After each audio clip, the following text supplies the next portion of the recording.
достар, бүгін сіздермен осылайша көрінісі өте әдемі болып шығатын тасбақа печеньенің рецептісімен бөліспекшімін достар. Егер де менің видеом қызық болып жатса, видеомды соңына дейін көріп, менің видеом қызық болған болса, лайк басып және комментарий жазып қойды ұмытпаңыздар. Менің арнама подписация жасап, қоңыраушаны басып, каналымның дамуына үлес қоса кетіңіздер достар. Бізге керекті ингредиенттер: сұйық майымыз, разлық етер, какао, жұмыртқа, шекер және ұнымыз қажет болады. Алдыменен құрғақ ыдысымызға жұмыртқаларымызды жарып салып, осылайша сахарымызды, яғни шекерімізді салып, оның үстінен сұйық майымызды құйып, барлығын бір келкі венчиктің көмегімен араластыратын боламыз достар. Мен осы видеоның төменгі жағында описание дейтін бөлімге толық рецептіні қалдыратын боламын достар. Егер де таразыларыңыз болса, граммен өлшеп қосасыздар. Таразыларыңыз болмаса, мен жазған осылай заттарды ыдыстардың және қасықтардың көмегімен өлшеп барлық рецептіні қалдыратын боламын. Соған қарап жасасаңыздар болады достар. Аса қатты таразыны қажет етпейді. Осылайша жұмыртқа, шекер және сұйық майымды қосып, барлығын бір келкі етіп, шекерім ерігенше осылайша араластырып алдым достар.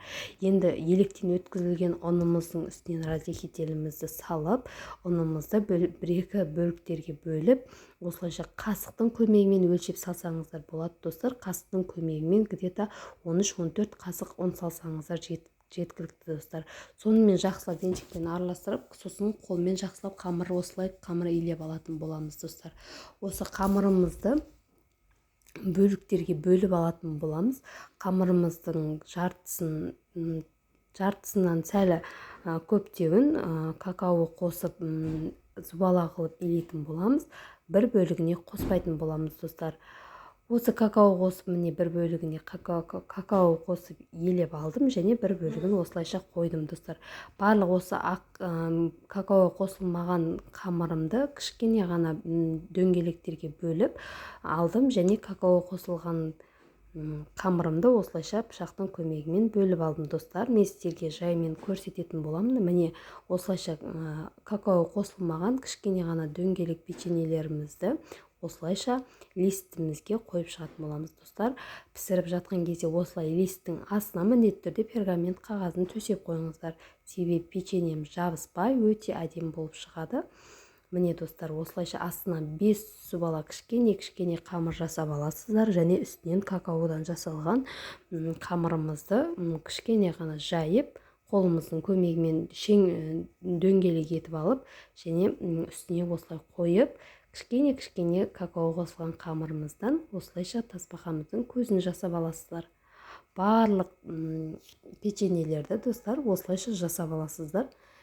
Піскен кезде де өте әдемі болып піседі. Міне достар, мен барлық печеньемді осылайша жасап алдым достар.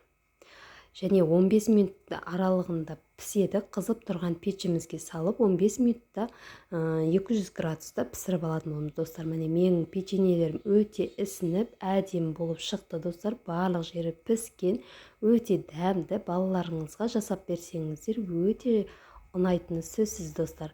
Жасап көріңіздер. Менің видеом ұнаса, маған лайк басып, комментарий жазып қойды ұмытпаңыздар достар. Комментария бөліміне сіздерге керекті рецептілер керек болатын болса, жазып қалдырыңыздар достар. Мен міндетті түрде рецептісін шығарып отыратын боламын. Менің арнама подписация жасап, қоңыраушаны басып қойды ұмытпаңыздар. Алдағы жаңа видеоларымды көріп отырасыздар достар. Менің арнама тіркеліп кеткендеріңіз үшін алдын ала рахмет. Сіздермен бірге болған Алмагүл.